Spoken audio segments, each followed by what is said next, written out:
পৃথিবীর বিশাল এই সমুদ্রে এমন এক প্রাণী বাস করে যার আকার এতটাই বড় যে তার হৃদয় একটিমাত্র গাড়ির সমান আর জিহ্বা একটি হাতির ওজনের মতো।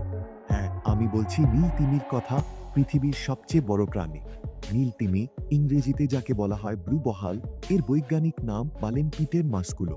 একটি পূর্ণবয়স্ক নীল তিমির দৈর্ঘ্য হতে পারে প্রায় ৩০ মিটার, অর্থাৎ একটি ফুটবল মাঠের ১/৩ সমান, আর ওজন প্রায় ২০০ টন পর্যন্ত, যা একসাথে ৩০টা হাতির ওজনের সমান।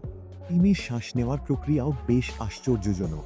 তারা কিন্তু মাছ নয়, তারা স্তন্যপায়ী প্রাণী, মানুষের মতোই ফুসফুস দিয়ে শ্বাস নেয়। প্রতি কয়েক মিনিট পর পর তারা পানির উপর উঠে আসে আর নাকের ছিদ্র দিয়ে বাতাস ছাড়ে।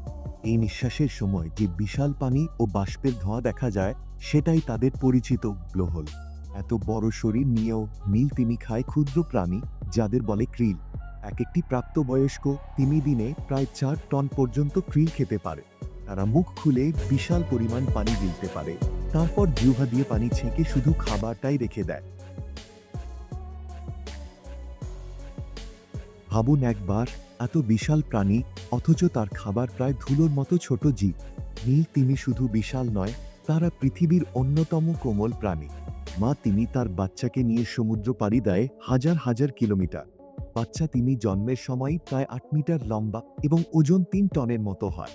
এই ছোট্ট তিমি প্রতিদিন মায়ের দুধ পান করে প্রায় ২০০ লিটার পর্যন্ত, যা শুনলে অবিশ্বাস্য মনে হয়। তারা পৃথিবীর প্রায় সব মহাসাগরেই ঘুরে বেড়ায়, উত্তর মেরু থেকে শুরু করে দক্ষিণ মেরু পর্যন্ত। শীতকালে তারা গরম পানির দিকে যাত্রা করে সন্তান জন্ম দিতে, আর গ্রীষ্মে ফিরে আসে ঠান্ডা পানির অঞ্চলে খাদ্যের খোঁজে।